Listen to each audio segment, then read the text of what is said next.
আনাস ইবনে মালিক বলেন, মাররু বিজানাজাতিন ফাআসনাউ আলাইহা খায়রান। আমরা একটা জানাজা অতিক্রম করে গেলাম, ওই জানাজা কৃত ব্যক্তির ব্যাপারে একদল মানুষ বলল, এই লোকটা ভালো ছিল, ভালো ভালো কথা কইল। ফাকাল নবী সাল্লাল্লাহু আলাইহি ওয়াসাল্লাম ওয়াজাবাত। আল্লাহর হাবিব বললেন, তার জন্য ওয়াজিব হয়ে গেছে। সুবহানাল্লাহ। সুম্মা মাররু বিল উখরা ফাআসনাউ আলাইহা শাররান। এর কিছুক্ষণ পরে আমরা আরেকটা জানাজা অতিক্রম করে গেলাম, এই জানাজাকৃত ব্যক্তির ব্যাপারে মানুষ খারাপ বলল, নিন্দা করলো, মনের ক্ষোভ ঝাড়লো। আল্লাহর হাবিব বললেন ওয়াজাবাত, তার জন্য ওয়াজিব হয়েছে। ওই সাহাবীদের মজলিসের ভেতরে সাইয়েদনা ওমর ছিলেন, তিনি বললেন, মা ওয়াজাবাত ইয়া রাসূলুল্লাহ, ও আল্লাহর হাবিব, দুইটা লোকরে বললেন ওয়াজিব হয়েছে, কিন্তু কি ওয়াজিব হলো? নবীজি বললেন, ওমর রে শোনো শোনো, হাদা আসনাইতুম আলাইহি খায়রান ফাওয়াজাবাত লাহুল জান্নাহ। তোমরা এই জানাজাকৃত ব্যক্তির ব্যাপারে ভালো বললে রে ওমর, তোমাদের ভালো বলার কারণে আল্লাহ পাক তার জন্য জান্নাত ওয়াজিব করে দিয়েছে। সুবহানাল্লাহ। ওয়া হাদা আসনাইতুম আলাইহি শাররান ফাওয়াজাবাত লাহুন নার। আমার রে, আর এই জানাজাকৃত ব্যক্তির ব্যাপারে তোমরা মন্দ বললে, ভালো বললে না, হৃদয়ের ক্ষোভ ছাড়লে, আমার এই কারণে তার জন্য জাহান্নাম ওয়াজিব হয়ে গেছে। আনতুম শুহাদাউল্লাহ ফিল আরদ। এই জমিনে তোমরা আল্লাহর সাক্ষীদাতা। তোমরা মুমিনরা যারা ভালো বলো, আল্লাহ তারে ভালো বলে, আর আল্লাহর কাছে যে ভালো সে জান্নাতি হয়ে যায়। সুবহানাল্লাহ। তাহলে ঝামেলা করবেন? কথা কর না কেন? না, নাকি মানুষকে ক্ষমা করবে? ক্ষমা করব। এই দুনিয়ায় আপনি আমি একদিন ছিলাম না, এখন আছি, কাল থাকবো না। ইযা আমসাইতা ফালা তানতাযিরিস সাবাহ ওয়া ইযা আসবাহতা ফালা তানতাযিরিল মাসা। সকাল পাইছেন তো সন্ধ্যার আশা করেন না, সন্ধ্যা পাইছেন তো সকালের আশা করেন না। কত মানুষ ফজরের নামাজ একত্রে পড়লাম, জোহর হওয়ার আগে তার মরণের খবর পেয়ে গেছি। ইশারের নামাজ পড়লাম একসাথে, মুসল্লি গেল বাড়ি। ফজরের নামাজের আজানের আগে আমি মাইকিং করলাম, সে মারা গেছে। এটাই হচ্ছে দুনিয়া। এই দুনিয়ার পেছনে পড়ে লাভ নাই। মানুষের সাথে ভালো সম্পর্ক রাখেন, ভালো কাজ করে যান, আপনারে ক্ষমা করে দিবেন কে? সেই রিওয়ায়াতের বর্ণনা, আল্লাহর হাবিব বলেন, কোন ব্যক্তির জানাজায় যদি 40 জন মানুষ থাকে, কয়জন? 40 জন। এই 40 জনের ভেতরে কেউ যদি শিরিক না করে, পরিপূর্ণ ঈমানদার হয়, এই 40 জন মানুষ যদি কোন ব্যক্তির জানাজায় বসে আল্লাহর কাছে ওই ব্যক্তির ব্যাপারে সুপারিশ করে, বলে আল্লাহ তারে আপনি মাফ করে দেন, ক্ষমা করে জান্নাত দেন, আল্লাহর হাবিব বলেন ওই 40 জন ভালো মানুষ, শিরিক ছাড়া মানুষের দাম এত বেশি, ওই 40 জন মানুষ যার ব্যাপারে এই দোয়া করবে, ক্ষমা করেন, জান্নাতে দেন, তাদের দোয়া কবুল করে মৃত ব্যক্তির আল্লাহ মাফ করে জান্নাতে দিয়ে দিবে। এজন্য মানুষকে ক্ষমা করেন। আল্লাহর হাবিব গোটা বিশ্বে যেই ক্ষমার নমুনা দেখিয়েছে, কোন মানুষ দেখাতে পারে না। যেই মানুষরা 3 বছর সিয়াবে আবি তালেবে অবরুদ্ধ করে রাখলো, 10 বছর মদিনা মুনাওয়ারায় হিজরত করায় ছাড়লো, রক্তাক্ত করেছেন বহুবার, তায়েফে বারবার, উহুদে দান্দান মোবারক শহীদ করে দিলেন, মাথা মোবারক ফাটিয়ে রক্তাক্ত করেছেন। যেদিন ক্ষমতা পেলেন সেদিন বললেন, লা তাসরিবা আলাইকুমুল ইয়াউম, আজকে তোমাদের প্রতি আমার কোনো অভিযোগ নাই, কোনো হিংসা নাই, প্রতিশোধ নেওয়া হবে না। ইযহাবু ওয়া আনতুমুত তুলাকা, যাও, আজকে আমি রাসূল তোমাদেরকে বিনা শর্তে মাফ করে দিলাম, তোমরা মুক্ত। সুবহানাল্লাহ। এক কথায় হাজার হাজার মানুষ কালেমা পড়ে মুসলমান হয়ে গেছে। তাহলে 3 নম্বর গুণ ক্ষমা করা। কি করা? ক্ষমা করা। কে আছেন বুকে হাত দিয়ে বলতে পারবেন, আল্লাহ আমি আপনারে সাক্ষী রেখে বললাম, যে মানুষগুলি আমার সাথে অন্যায় করছে, জুলুম করছে, আমারে কষ্ট দিছে, আমি আপনার জন্য তারে মাফ করে দিলাম, আপনি আমারও মাফ করে দেন। এমন কে আছেন দেখি? আল্লাহু আকবার। অনেকে হাত জায়গায় নাই, টাকা ধার দিছে তো মনে করছে টাকাটাও মাফ করে দেওয়া লাগেনি। তাহলে 3 নম্বর গুণ হলো কি? জোরে গান। 4 নম্বর 5 নম্বর বলে বিদায় দিয়ে দিই আপনাদের। না 4 নম্বর হলো মুহসিনিনদের 4 নম্বর গুণ হলো তারা গুনাহ যখন করবে, গুনাহ হওয়ার পরে আল্লাহর স্মরণ করে মাপ চাইবে। সুবহানাল্লাহ পড়ে। সুবহানাল্লাহ। রব্বুল আলামিন বলেন মুহসিনিনদের 4 নম্বর গুণ হলো والذين إذا فعلوا فاحشة أو ظلموا أنفسهم ذكروا الله فاستغفروا لذنوبهم ومن يغفر الذنوب إلا الله الله أكبر আল্লাহ বলেন মুহসিনিন বান্দাদের 4 নম্বর গুণ হলো والذين إذا فعلوا فاحشة أو ظلموا أنفسهم যখন তারা কোনো খারাপ কাজ করে ফেলে অথবা নফসের উপর জুলুম করে, কোনো বড় ধরনের কিংবা ছোট ধরনের অন্যায় করে, যাকারুল্লাহ তারা আল্লাহর স্মরণ করে, ফাস্তাগফিরু লিযুনুবিহিম তারা তাদের গুনাহের জন্য আল্লাহর কাছে ক্ষমা চায়, মাফ চেয়ে নেয়। ওয়া মান ইয়াগফিরুয যুনুবা ইল্লাল্লাহ আল্লাহ ছাড়া কে আছেন বান্দার গুনাহগুলি ক্ষমা করার মতো? তাহলে গুনাহ হলে ক্ষমা চাইবেন কার কাছে? আল্লাহর কাছে। আবার বলেন আল্লাহর কাছে। গুনাহ আসলে মনে হয় নিজেরই, হ্যাঁ? যদি কোনো ব্যক্তি মনে করে যে আমি গুনাহগার কিন্তু আমার রব গফফার, এটাই তার নাজাতের ওসিলা হয়ে যাবে। সুবহানাল্লাহ বলেন। তবে কিছু মানুষ নিজের গুনাহগার মনে করতে চায় না। মাইক পাইলে মাহফিলের মঞ্চ এমন ভাষণ দেয় মনে হয় জান্নাত থেকে পালিয়ে এসেছে, ঠিক না? দান করার কথা কয়, কোন ভালো কথা, এরকম আছে না? কদিন আগে এক মাহফিলে গেলাম, এমন এমন কথা কইলো যে হে সালাতুল হাজত কইরেছে, ইশারের নামাজ পড়ছে কিনা আল্লাহ ভালো। এরপরে এই দান ওই দান, পরে লাস্টে আমার গেল হুজুর 1 নম্বর খারাপ লোক এই এলাকার এই বেড়া, এই বেড়ার নাম প্রধান অতিথি দেয় না দেখে মাহফিল বন্ধ করে দেব। তোর হুজুরে যদি আমি ছাড়া আসে এই জায়গাতে হুজুরের বিরুদ্ধে মামলা করবো। আমি হুজুরের নরবরের লোক মনে করেন না, হুজুর উল্টাই দিতে, কারণ এখন আর ওই দিন নাই, ঠিক কিনা বলেন? যে যে দল করেন জাহান্নামে যান ওইটাও ভিন্ন কথা, কিন্তু বিষয় হলো গুনাহগার নিজের মনে করতে হবে। কয়দিন আগে একজনে বয়সের ভারে কইল না, তার ছিঁড়ে গেল আল্লাহ জানে, নাম আর কইলাম না, এই বড়ায় জাতীয় পার্টির এক লোকের ভাই কইতেছে আমি মোনাজাতে আমিন কই না, কারণ আমি তো কোনো গুনাই করি নাই। শয়তানে ওরে দেখে ইসরে কি মিস্টেক করলাম, আমার দায়িত্ব তোরে দাও, দরকার আছে তো আদম রে সেজদা না দিয়ে যে কি উল্টা করলাম, জিন্দেগি সার খার। আপনারা আবার ওইটা মনে করেন নাকি যে আমার মতো ভালো মানুষ আর কি আছে, আমি কি গুনাহ করছি নাকি রে বেড়া? এটা মনে করা যাবে? রাগ করলে নাকি আবার? বুঝানোর জন্য বললাম। এই জন্য ক্ষমা চাইবেন কার কাছে? আল্লাহর কাছে। তওবা করবেন কার কাছে? গুনাহ ক্ষমা করে কে? আল্লাহ। এই আয়াতের ব্যাখ্যা আমি বুখারীর হাদিস পড়ছিলাম, হাদিস শর্টকাটে শোনাই। আল্লাহর হাবিব বলেন যখন কোনো বান্দা গুনাহ করে আল্লাহর কাছে যখন ক্ষমা চায়, আল্লাহ এত খুশি হয়ে যান ফেরেশতাদেরকে বলতে থাকেন আমার বান্দা গুনাহ করছিল, কিন্তু সে জানে তার একজন রব আছে, তার রবের কাছে ক্ষমা চাইছে, রব বললাম আমি বান্দারে দিলাম ক্ষমা কইরা। সুবহানাল্লাহ। এরকম 2 বার বলেন, 3 বার বলেন, 4th বার বলেন, যতবার বান্দা জানবে তার একজন রব আছে আর সে তার রবের কাছে ক্ষমা চাইবে, রব হইলাম আমি, ততদিন বান্দারে মাফ করতেই থাকবো। সুবহানাল্লাহ। এজন্য আল্লাহর হাবিব সাল্লাল্লাহু আলাইহি ওয়াসাল্লাম তিরমিজির হাদিস এনেছেন, আল্লাহর হাবিব বলেন ইয়া ইবনে আদম ইন্নাকা মা দাউতানি ওয়া রাজাউতানি গফারতু লাক আলা মা কানা ফিক ওয়া লা উবালি।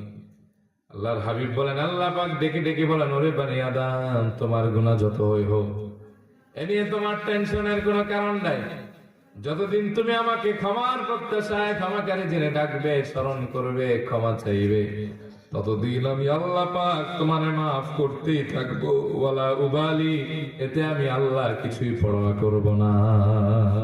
সুবহানাল্লাহ। কেউ যদি ভাবে আমার গুনাহ তো অনেক বেশি, আমার হালত কি হবে? আল্লাহ বলেন ইয়া ইবনা আদম লাউ বালাগাত যুনুবুকা আনানাস সামা সুম্মা আস্তাগফারতানি লাগফারতু লাক ওয়ালা উবালি। ওরে বানি আদম, তোমার গুনাহগুলি যদি বরফের মতো জমতে জমতে আমার আসমানের কিনারাকে ছুঁয়ে ফেলে, গুনাহ যদি আকাশ পর্যন্ত পৌঁছে যায়, সুম্মা আস্তাগফারতানি, এরপরে যদি আমার কাছে ক্ষমা চাও, গফারতু লাক ওয়ালা উবালি, আমি আল্লাহ অবশ্যই তোমাকে মাফ করব, এতে আমি আল্লাহ কিছুই পরোয়া করব না। সুবহানাল্লাহ। কেউ যদি মনে করে আমার গুনাহ আরো বেশি, আল্লাহ বলেন ইয়া ইবনা আদম ইন্নাকা লাও আতাইতানি বিকুরাবিল আরদি খাতায়া সুম্মা লাকিতানি লা তুশরিকু বি শাইআ লা আতাইতুকা বিকুরাবিহা মাগফিরা। ও বান্দা, তোমার গুনাহ এক আকাশ আর দুই আকাশ না, 7 আকাশ আর 7 জমিনের মতো ভারী হয়ে যায়। এক পৃথিবীর সমান গুনাহ নিয়ে আমার কাছে হাজির হও, আর যদি তোমার আমল নামায় শিরকের গুনাহ আমি না পাই, লা আতাইতুকা বিকুরাবিহা মাগফিরা, আমি আল্লাহ ওয়াদা করলাম তোমার এক পৃথিবীর সমান গুনাহ আমি আল্লাহ মাফ করে দিব। সুবহানাল্লাহ। তাহলে ক্ষমা চাইবেন কার কাছে? আল্লাহর কাছে। ওই আল্লাহর একটা ডাক দেন, আল্লাহ। মহাব্বতে ডাক দেন, আল্লাহ। হৃদয়ের সব ইমানে আবেগ দিয়ে বলেন, আল্লাহ। আল্লাহর হাবিবের কোনো গুনাহ ছিল না, খাতা ছিল না। তিনি বলেন, আল্লাহি ইন্নী লা আস্তাগফিরুল্লাহ ওয়া আতুবু ইলাইহি ফিল ইয়াউমি আকসারা মিন 70 মাররা। আল্লাহর নামের কসম, আমি রাসূল প্রত্যেক দিন কমপক্ষে 70 বারের বেশি আল্লাহর কাছে ক্ষমা চাই এবং তওবা করি। সুবহানাল্লাহ। তাহলে আপনার আমার কতবার করা উচিত ভাই? হ্যাঁ, অগণিত বার, যেটার কোনো গুনাহ বাছা নাই। এক মজলিসে আল্লাহর হাবিবের ইস্তেগফার কয়বার ছিল আপনারা সহিহ হাদিস শোনায় মুসলিমে। হযরতে ইবনে আব্বাস রাদিয়াল্লাহু তাআলা আনহুমার বর্ণনা, তিনি বলেন, কুন্না নাউদ্দু লিরাসূলিল্লাহ সাল্লাল্লাহু আলাইহি ওয়াসাল্লাম ফিল মাজলিসি ইয়াকুলু রাব্বি ইগফিরলি ওয়া তুব আলাইয়া ইন্নাকা আনতাত তাওয়াবুর রাহিম। হযরতে আব্দুল্লাহ ইবনে আব্বাস রাদিয়াল্লাহু তাআলা আনহুমা তিনি বলেন, আমি নবীজির সাথে একই মজলিসে বসা ছিলাম, আমি গুনলাম নবীজি 100 বারের বেশি এই কথা বললেন, রব্বি ইগফিরলি, আল্লাহ আপনি আমারে মাফ করে দেন, অথবা আলাইয়া আমার তওবা কবুল করেন, ইন্নাকা আনতাত তাওয়াবুর রাহিম, নিশ্চয় আপনি তওবা কবুলকারী, অতিশয় ক্ষমাকারী। সুবহানাল্লাহ পড়েন। সুবহানাল্লাহ।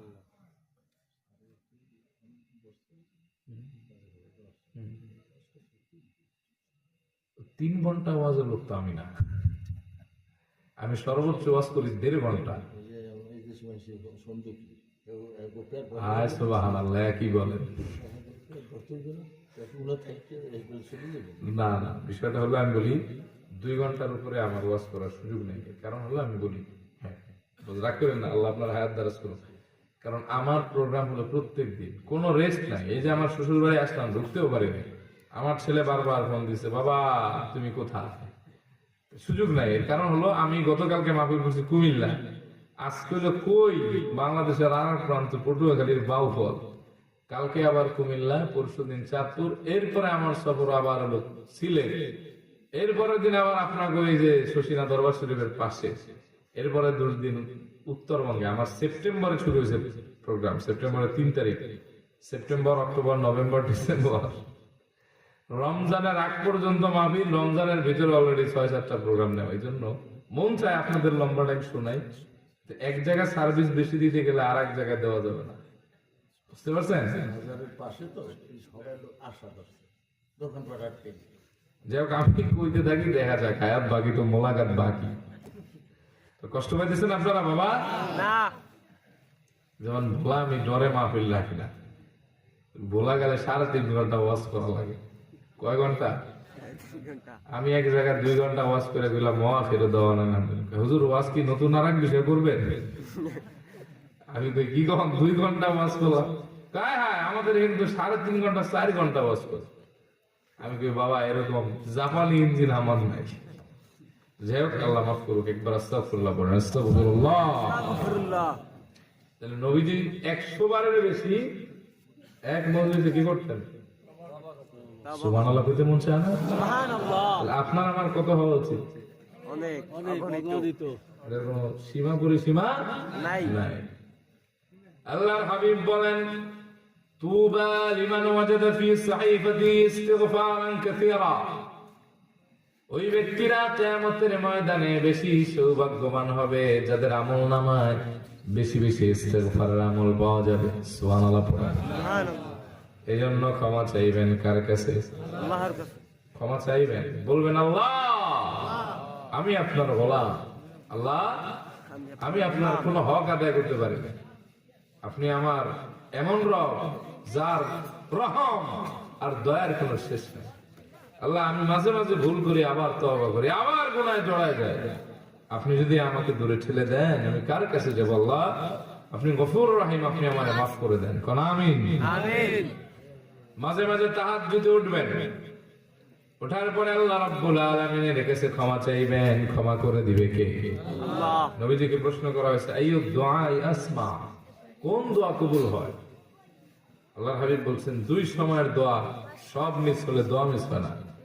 এক দুবুরাস সালাওয়াতিল মাকতুবাত, ফরজ নামাজের পরের দোয়া, আর একটা জাওফাল লাইল আখির শেষ রাতের দোয়া। সুবহানাল্লাহ পড়েন। সুবহানাল্লাহ। মাঝে মাঝে তাহাজ্জুদের নামাজ পড়বেন, যায় নামাজে চোখের পানি ছেড়ে দিবেন, ক্ষমা করে দিবে কে? আল্লাহ। আবার সকাল বিকাল ইস্তেগফার আছে না নাই? আল্লাহর হাবিব বুখারীর বর্ণনা আছে ইদা কানা ইনসারাফা সালাতুহু ফাকাল, আল্লাহর হাবিব সাল্লাল্লাহু আলাইহি ওয়াসাল্লাম যখন নামাজ শেষ করতেন তখন বলতেন আল্লাহু আকবার ওয়া আস্তাগফিরুল্লাহ আস্তাগফিরুল্লাহ সালাসা মাররাতিন, তিনবার নামাজ শেষ সালাম ফিরে নবী ইস্তেগফার করতেন। আবার শিক্ষা দিয়েছেন সকাল এবং সন্ধ্যা ইস্তেগফার পারেন? সাইয়্যিদুল ইস্তেগফার মুখস্থ আছে আপনাদের? জি। আরে মুখস্থ করবেন এটা বাবা, মুখস্থ না করতে পারলে মোবাইলে পাওয়া যায়, দরকার প্রিন্টার আছে না যাদের দোকান, 10 টাকা দিয়ে একটা প্রিন্ট করে নেবেন, কাজে লাগবে, বাংলা উচ্চারণ সহ দরকার লিখবেন। আল্লাহর হাবিব বলেন সাইয়্যিদুল ইস্তেগফার এটা এত দামি, যে ব্যক্তি সকালবেলা পড়বে, সকালবেলা পড়ার পরে যদি সন্ধ্যার আগে তার মারা মৃত্যু হয় তাখালাল জান্নাহ, সে ব্যক্তি জান্নাতে চলে যাবে। সুবহানাল্লাহ।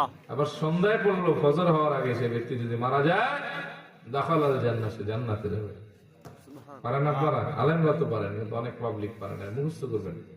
আল্লাহুম্মা আনতা রাব্বি اللهم أنت ربي লা ইলাহা لا إله ইল্লা আনতা إلا أنت ফাগফিরলি فاغفر لي ওয়া আনা আবদুক وأنا عبدك ওয়া আনা আলা আহদিক وأنا على أحدك ওয়া ওয়া'দিক ووعدك মাস্তাতা'তু ما استطعت আউযু বিকা মিন শাররি أعوذ بك من شر মা সানা'তু ما صنعت আবুউ লাকা বিনি'মাতিকা আলাইয়া أبو لك بنعمتك بنعمتك علي علي وأبوء لك وأبو لك بذنبي بذنبي فاغفر لي فاغفر لي فإنه فإنه لا يغفر الذنوب لا يغفر إلا الذنوب أنت। অর্থ জানেন? اللهم أنت ربي, আল্লাহ আপনি আমার রব, লা ইলাহা ইল্লা আনতা, আপনি ছাড়া আর কোনো ইলাহ নাই। ফাগফির লি, আপনি আমারে মাফ করেন। ওয়া আনা আলা আল্লাহুম্মা আনতা রাব্বি লা ইলাহা ইল্লা আনতা খালাকতানি, আল্লাহ আপনি আমারে বানাইছেন। ওয়া আনা আবদুক, আমি আপনার গোলাম। ওয়া আনা আলা আহদিকা ওয়া ওয়া'দিকা মাস্তাতা'তু, আমি আপনার কাছে ওয়াদাবদ্ধ দৃঢ় প্রত্যয়ী ভাবে যে আমার যতটুকু কুলায় সাধ্যের ভিতরে আমি আপনার ইবাদত করব। সুবহানাল্লাহ পড়েন। সুবহানাল্লাহ। আমার যত নিয়ামত আপনি দিয়েছেন আল্লাহ, এই নিয়ামত আমি স্বীকার করতেছি, আর আমার যত গুনাহ আছে এটাও আমি স্বীকার করতেছি। আল্লাহ আপনি আমারে মাফ করে দেন, আপনি ছাড়া মাফ করার আর কেউ নাই। সুবহানাল্লাহ পড়েন। সুবহানাল্লাহ। সুন্দর না? যে ব্যক্তি সকালে পড়বে, সন্ধ্যা হওয়ার আগে মারা গেলে আল্লাহ তারে মাফ করে জান্নাতে দিয়ে দিবেন। সুবহানাল্লাহ। আর সন্ধ্যায় পড়ছে, সকাল হওয়ার আগে যদি সে মারা যায় তাহলে জান্নাতে দিবেন কে? তাহলে মুহসিনের না ক্ষমা চাইবে কার কাছে? আল্লাহর কাছে। وَمَن يَغْفِرُ الذُّنُوبَ إِلَّا اللَّهُ, আল্লাহ ছাড়া আর কে আছে বান্দার গুনাহ রাশি ক্ষমা করার মতো? সুবহানাল্লাহ। এজন্য ভিন্ন হাদিসে আছে আল্লাহর হাবিব বলেন যে ব্যক্তি ইস্তিগফার করবে বেশি বেশি তার রব্বুল আলামিন শ্রেষ্ঠ 5টা উপহার দিবেন। কয়টা? 5টা। 1 নম্বরে মান লাজিমাল ইস্তিগফার জাআলাল্লাহু লাহু মিন কুল্লি যিকিন মাখরাজা, আল্লাহর হাবিব বলেন যে ব্যক্তি বেশি বেশি ইস্তিগফার করবে যাবতীয় বিপদ মুসিবত থেকে আল্লাহ পাক ওই বান্দাকে দ্রুত মুক্ত করে দিবে।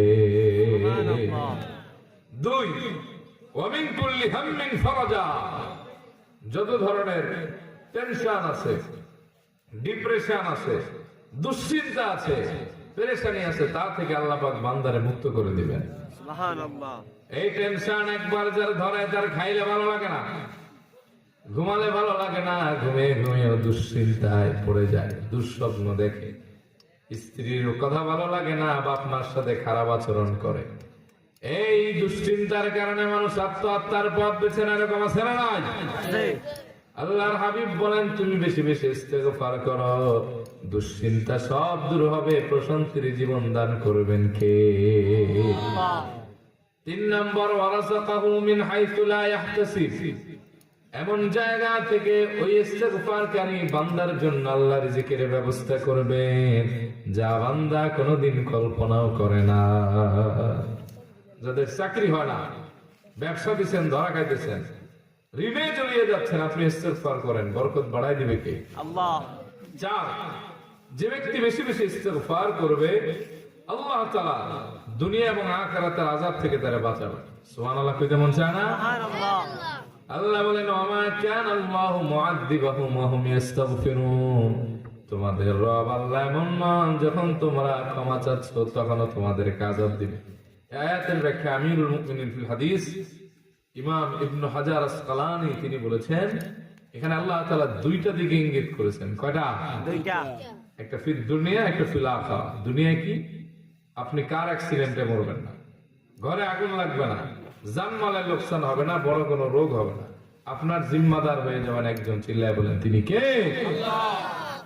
ফিল আখিরা হলো মউতটা আসানের সাথে হবে, কবরে আযাব হবে না, আখিরাতে বিচারটা সহজ হবে, নিরাপদে আল্লাহ তাআলা বিশেষ দয়া আপনার জান্নাতে পৌঁছে দিবে।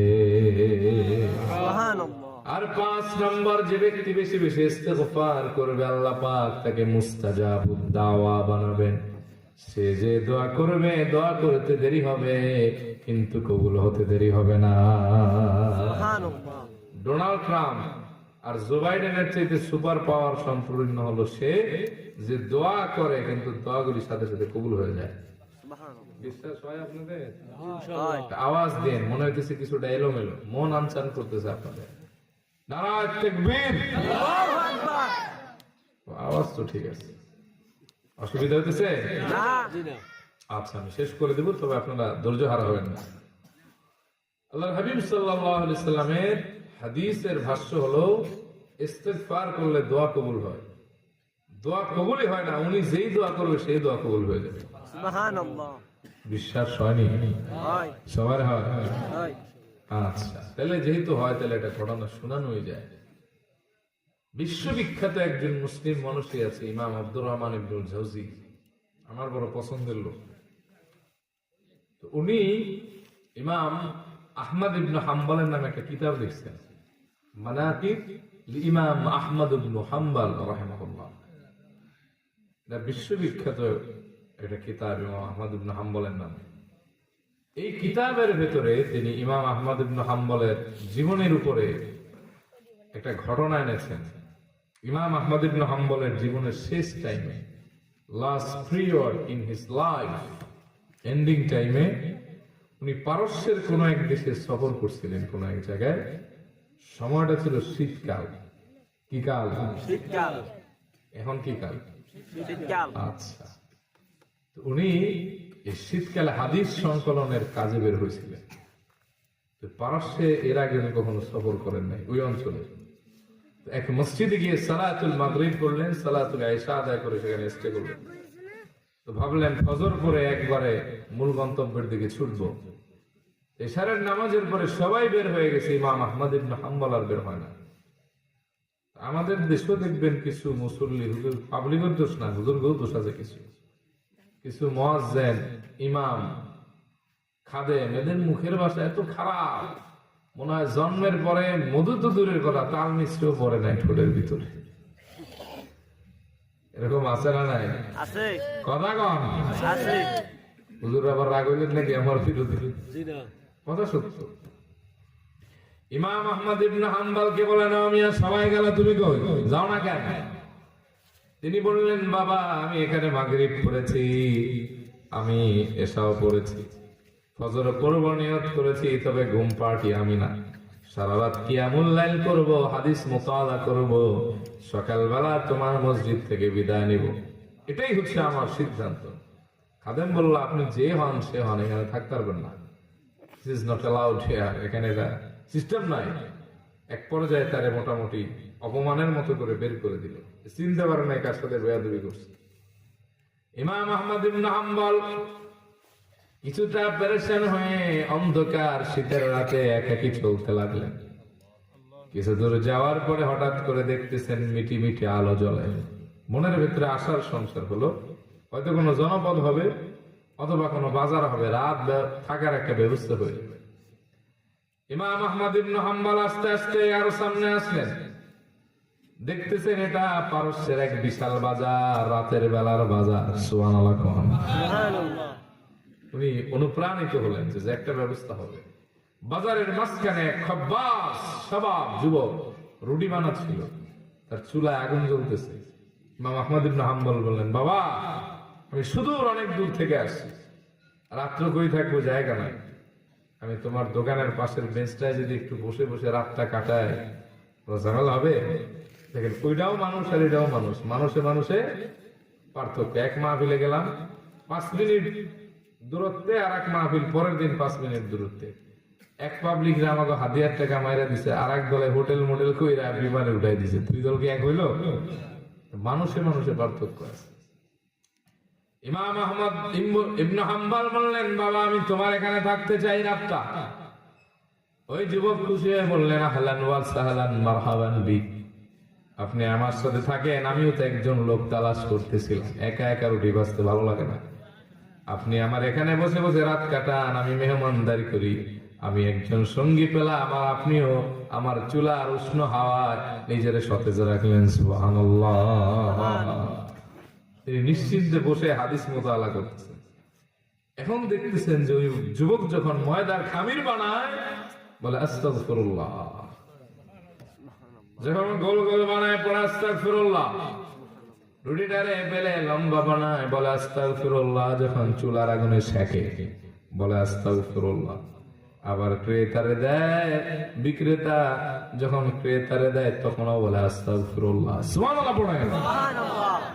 ইমাম আহমদ ইবনে হাম্বল বড় বড় চোখ নিয়ে বললেন, মালাকা ইয়া শাবাব দাইমান তাকরাউনা আস্তাগফিরুল্লাহ, তোমার হইল নাকি? আসছি পরে দেখি খালি আস্তাগফিরুল্লাহ পড়ো, আস্তাগফিরুল্লাহ, আর তো কিছু করো না। বিপদে পড়ছো নাকি? টেনশন, জিকির অভাব, আমারে বলো। যুবকটি মুস্কে এসে বলল, না আমার কোনো বিপদ না, মুসিবত না, আমার জীবনে কোনো ঝামেলাও নাই, কিন্তু আমার সবচাইতে জীবনের পরম বন্ধু হলো এই একটা শব্দ, তা হলো আস্তাগফিরুল্লাহ। আমি আমার ব্যস্ত প্রহরে কিংবা অবসরে কিংবা আমি কাজের ফাঁকে যখনই সময় পাই তখনই আমি পড়ি আস্তাগফিরুল্লাহ। এটা পড়তে পড়তে আমার মর্যাদাটা এত বেড়ে গেছে, এখন আমি যে দোয়া করি সে দোয়া কবুল হয়। আল্লাহ মানে মুস্তাজাবুদ দাওয়া বানায় দিয়েছে। ইমাম আহমদ ইবনে হাম্বল ঘুরে বসলেন, বলেন, আনতা মুস্তাজাবুদ দাওয়া, তুমি নি মুস্তাজাবুদ দাওয়া। আমরা লেগে জাম্বাড়া বানাও রুডি, তোর দোয়া নি কবুল হয়, ঠিক না? তিনি বললেন, আনতা মুস্তাজাবুদ দাওয়া ইয়া শাবাব উনজুর ইলা মা তাকুল, what are you talking man? কি কইলা ভাইবা, চিন্তা করো, তুমি মুস্তাজাবুদ দাওয়া, শোনাইলাটা কি? বলে, হ্যাঁ আনা মুস্তাজাবুদ দাওয়া, আমি যেই দোয়া করি সেটা কবুল হয়। কয়, শোনাও তো দেখি তোমার জীবনে সব দোয়া কি কবুল নাকি? বলে হ্যাঁ। বলে, এত দোয়া করছি সব কবুল ইল্লা ওয়াহিদ, একটা ছাড়া। এখন কি আবেগ বাড়বে না কমবে? এত দোয়া কবুল হলো, কোনটা কবুল হয় না এটা একটু শুনি। বলে, শোনাও তোমার সেই কোন দোয়া? বলে, আমি শুনেছি জামানার সবচেয়ে বড় আবেদ, আশিক রাসূল, ফকিহুল মিল্লাত, মুহাদ্দিসিনদের সম্রাট, যার নাম আহমদ ইবনে হাম্বল। আমি প্রত্যেকদিন মুনাজাতে বলি, আল্লাহ আমার মরণের আগে তার সাথে একবার সাক্ষাৎ করায়ো। আমি তার কপালে একটা চুমু খাবো আর তার একটু মেহমানদারি করাতে চাই। সুবহানাল্লাহ। কইতেছে কার সামনে? ফাতাবাসসামা আহমাদ ইবনে হাম্বল। ইমাম আহমদ মুস্কি হেসে দিলেন, বললেন, ও যুবক, হতাশ হইও না। তোমার এই দোয়াটা আল্লাহ পাক এত বেশি মর্যাদা দিয়ে কবুল করেছেন, সুদূর এখান থেকে পারস্য থেকে আহমদ ইবনে হাম্বলের দেশে তোমার তারে খুঁজতে যেতে হয় নাই। আল্লাহ তাআলা ঘোরাতে ঘোরাতে তোমার কাছে আহমদ ইবনে হাম্বলকে পাঠিয়ে দিয়েছে। সুবহানাল্লাহ। এখন যুবক বলে, কই আইনা আহমদ ইবনে হাম্বল? এ শেখ, কই আহমদ ইবনে হাম্বল আমার কাছে কি করবে? বলে, ইয়া শাবাব উনজুর ইলাইয়া, ও যুবক আমার দিকে তাকা, ভালো করে দেখো। প্রত্যেক দিন মোনাজাতে যার সাক্ষাৎ কামনা করে কপালে চুমু খেতে চাও, আমি আহমদ ইবনে হাম্বলই তো তোমার সামনে বসা। সুবহানাল্লাহ। যুবকটা উঠলেন, তার জড়ায় ধরলেন, কপালে চুমা খাইলেন, মেহমানদারি করাইলেন। তার শেষ দোয়াটাও কবুল করে নিয়েছেন কে? এজন্য যখনই সুযোগ পান তখন পড়বেন কি? আস্তাগফিরুল্লাহ। আপনি ক্লাস করাইতেছেন, সাপোজ টিচার মানুষ, লাইব্রেরিতে বসে আছেন, ফাও পেশাল না পেটে আস্তাগফিরুল্লাহ করতে পারেন। রিক্সাওয়ালা, প্যাসেঞ্জার নাই, বইয়া মমতা জাফার গান শুনেন না, আস্তাগফিরুল্লাহ করে। এই যে ইয়াং যারা আছেন, ঘুম হয় না দেখে গান শুনে, বিরহের গান। এই একটার লাগে কয়েকদিন আগে বাসে যাইতেছি, হেডফোন ছিল, হেডফোনের মনে হয় চার্জ শেষ। এখন দেখতেছি গান বাজতেছি কি জানেন? পোলা তো নয়, একটি আগুনেরই গোলা। পরে আমি তারা জিজ্ঞেস করলাম, এই মিয়া, এই গান শুনো কেন? এটা শুনি নাই, শুনছিলাম বিরহের গান, ঘুম আসে না তো তাই। আমি বললাম, এগুলা শুনলে কোনোদিন ঘুম আসবে না। তুমি ইস্তেগফারের আমল করো, জিকির করো, অন্তরে প্রশান্তি পাবে, ঘুম দান করে দিবেন কে? বেচা কিনা করতেছেন, দোকান, কাস্টমার নাই, আস্তাগফিরুল্লাহ পড়তে থাকেন। এই জন্য বেশি বেশি পড়া যাবে। এবার প্রশ্ন থাকে, আস্তাগফিরুল্লাহ তো শুনলেন, কিন্তু ইস্তেগফার করবেন কেন? এটা একটা প্রশ্ন থাকে না? অনেকে প্যাচ লাগায়। ইস্তেগফার আর তাওবার ভিতরে পার্থক্য আছে। তাওবা হলো প্রতিশ্রুতিবদ্ধ হয়ে ফিরে আসা। ধরেন কেউ জেনা করছে, সে তওবা করলো যে আল্লাহ আমি তওবা করলাম, অনুসূচিত হইলাম, আর জিন্দেগিতে এটা করবো না। আর ইস্তেগফার হলো সর্বহালতে সর্বসময় আল্লাহর কাছে ক্ষমা চাওয়া। চাইবেন কেন? যে কোনো শব্দ ইস্তেগফার করা যায়, বাংলা, উর্দু, ফার্সি, আপনার মাতৃভাষা, বরিশাল্লা ভাষা, সবটাই জায়েজ। সুন্নাত যে শব্দগুলি সমর্থন করে, এর ভিতরে কয়েকটা শব্দ আমি আপনাদের মনে করা যে আপনি পড়তে পারেন। আস্তাগফিরুল্লাহ পড়েন, আস্তাগফিরুল্লাহ। আপনি পড়তে পারেন রব্বি গফির ওয়ারহাম ওয়া আনতা খায়রুর রাহিম। আপনি পড়তে পারেন আল্লাহুম্মা ইন্নাকা আফুউন তুহিব্বুল আফওয়া ফাফু আননি। অথবা আপনি পড়তে পারেন রব্বানা, পড়েন রব্বানা আনা যালামনা যালামনা আনফুসানা আনফুসানা ওয়া ইন লাম তাগফির লানা ওয়া ইল্লাম ওয়া তারহামনা লানাকুনান্না মিনাল খাসিরিন। আর আপনি ইস্তেগফার হিসেবে লা হাওলা ওয়ালা কুওয়াতা ইল্লা বিল্লাহ পড়তে পারেন, হাদিস দ্বারা স্বীকৃত। পড়েন তো একবার। লা হাওলা ওয়ালা কুওয়াতা ইল্লা বিল্লাহ। তাহলে এটার একটা ফজিলত 2-3 মিনিটে কয়ে দিই নাকি? লা হাওলা ওয়ালা কুওয়াতা ইল্লা বিল্লাহ, যেহেতু ইস্তেগফারের পয়েন্ট চলতেছে। বিরক্ত হচ্ছেন বাবা? একজন নবীজির সাহাবী ছিলেন যার নাম আউফ ইবনে মালিক আল আশজাই। কি নাম?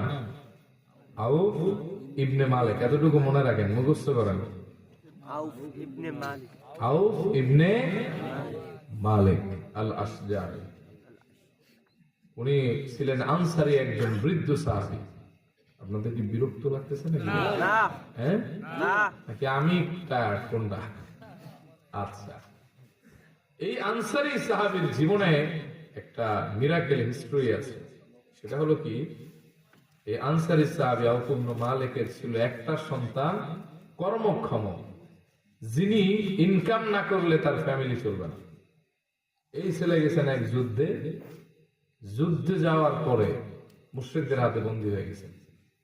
ওনার বাপ মার দুইটা ঝামেলা, এক রিজিক নাই, ঘরে খাবে কি, 2 নম্বর ছেলে গেছে মুশরিকদের হাতে বন্দী হয়ে, বাঁচে না মরে এটা নিয়ে টেনশন। দোটানায় পড়ে গেলেন, কি করবেন?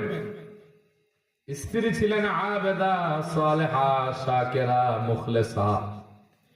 তিনি বললেন, স্বামী আপনি ভয় পাবেন না, আমরা আল্লাহর উপর সবর করে থাকলাম, আপনি নবীজির কাছে যান, অবশ্যই আল্লাহর হাবিবকে সব বললে উত্তরণের পথ নবীজি বাতলে দিবে। সুবহানাল্লাহ। আউফ ইবনে মালিক আল-আশজাই নবীজির কাছে আসলেন, এসে সব করে বললেন আউসিনি ইয়া রাসূলুল্লাহ, ও আল্লাহর হাবিব আপনি আমারে ওসিয়ত করেন, নসিহা করেন, কি করব? আল্লাহর হাবিব তার তিনটা নসিহত করলেন। কয়টা? তিনটা। ইত্তাকিল্লাহ ইয়া আউফ, আউফ রে তুমি আল্লাহ ছাড়া আর কাউকে ভয় করো না। 2 নম্বরে আসবির, তুমি সবর করো। 3 নম্বরে ওয়া আকসারু মিন কওলি লা হাওলা ওয়ালা কুওয়াতা ইল্লা বিল্লাহ, আউফ রে যত পড়ো তত পড়ো লা হাওলা ওয়ালা কুওয়াতা ইল্লা বিল্লাহ। কটা আমল দিলেন? তিনটা। কটা? তিনটা। 1 নম্বরে ভয় করতে হবে কারে? আল্লাহ। 2 নম্বরে সবর করতে হবে। 3 কি পড়বে? লা হাওলা ওয়ালা কুওয়াতা। স্ত্রীর কাছে আসছেন যে আল্লাহর হাবিব 3টা নসিহত করছেন, ঠিক আছে আমরা পালন করি 3টাই। কয়েকদিন পরে আউফ ইবনে মালিক আল-আশজাই ইশারার নামাজ করে তার দরজার সামনে দেখতেছেন কে জানো এক পাল বিশাল ছাগল নিয়ে দাঁড়ায় আছে মুজাহিদের মতো। সুবহানাল্লাহ। আউফ ইবনে মালিক আল-আশজাই চোখ গুলে গেল বড় বড় হয়ে, দৌড়ে আসছেন, আমার বাড়ির সামনে কে ছাগল পাল নিয়ে দাঁড়ানো? দেখে এটা তো আর কেউ না, যুদ্ধক্ষেত্রে বন্দী হওয়া তার ছেলে দাঁড়িয়ে আছে। সুবহানাল্লাহ। বাবা তুমি না বন্দী ছিল, আইলা কেন? ছাগল কাদের? ছাগল তো আমাদের। বলে কেমনি কি হয়েছে বলো তো? বলে কয়েকদিন খুব টর্চারে ছিলাম, পেরেশানিতে ছিলাম। আজ কয়েকদিন ধরে আমার অন্তরে প্রশান্তি ছিল, আমার মন বলতেছিল যে আমি এখান থেকে দ্রুত বের হব। ওই যে বাপ মা আমল করছে, আল্লাহ তাআলা সন্তানের অন্তরে প্রশান্তি ঢেলে দিয়েছেন। সুবহানাল্লাহ পড়ে। সুবহানাল্লাহ। তাহলে আজকে আসলা কেন? বলে মুশরিকরা অন্য একটা কাজে গাফিল ছিল, যুদ্ধের আলাপে। আমি এই ফাঁকে আমার হাতের শিকল ছুটাইলাম, দরজায় বাড়ি দিলাম, দরজা গেলে খুলে। আমার আর কেউ দেখলো না, আমি দৌড় দিলাম। ছাগল পাইলা কই? যুদ্ধ চলাকালীন সময় তো গানিমতের মাল।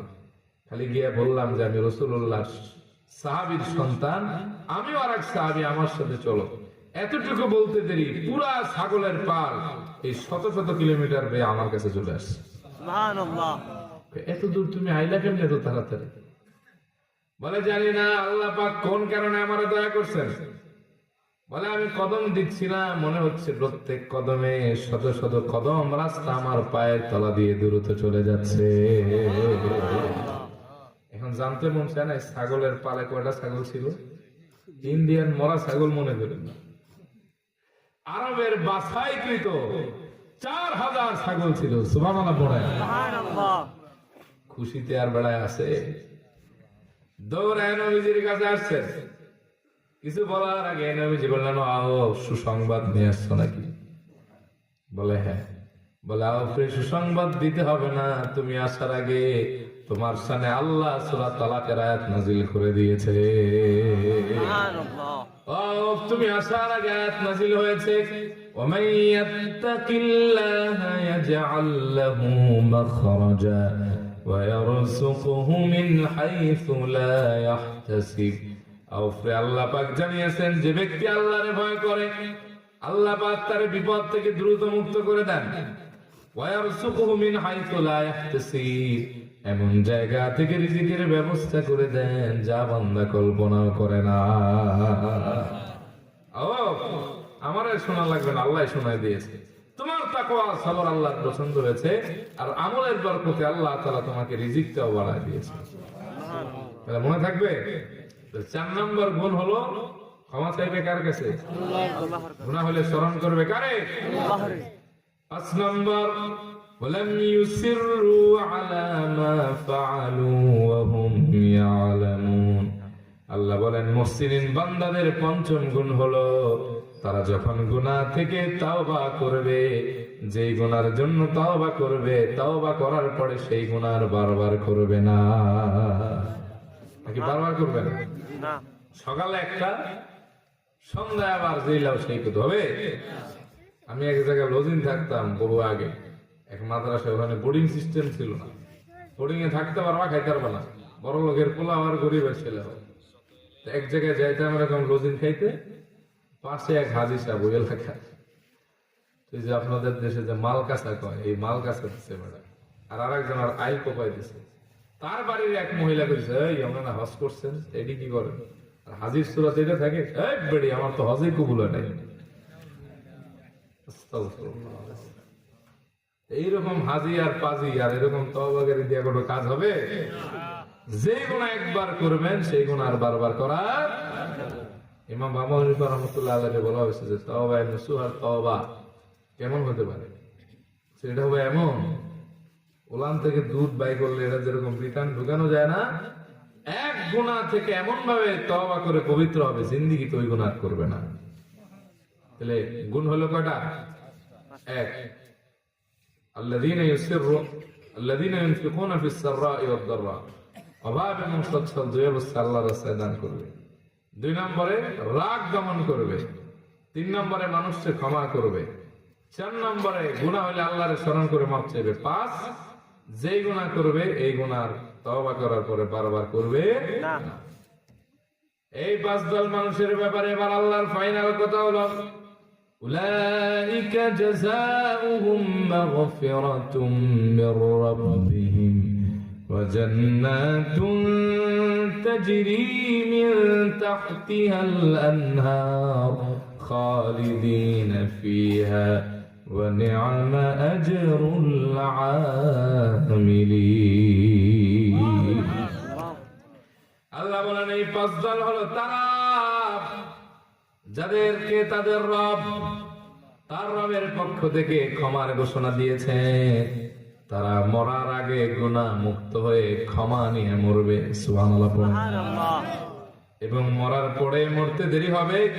ওয়াজান্নাতুন তাজরি মিন তাহতিহাল আনহার, এমন জান্নাতে আল্লাহ পাক তাদেরকে প্রবেশ করাবেন যার তলদেশে নহর প্রবাহিত। খালিদিনা ফিহা, তারা সেখানে আদি এবং অনন্তকাল থাকবে। ওয়া নি'মা আজরুল আমিলিন, নেকামলের বদলা কতই না সুন্দর। সুবহানাল্লাহ। সাদাকাল্লাহুল আযীম ওয়া সাদাকা রাসূলুহুন নবিয়ুল হাবিবুল আমিনুল কারীম ওয়া নাহনু আলা যালিকা লামিনাশ শাহিদিন ওয়াশ শাকিরিন ওয়াল হামদুলিল্লাহি রাব্বিল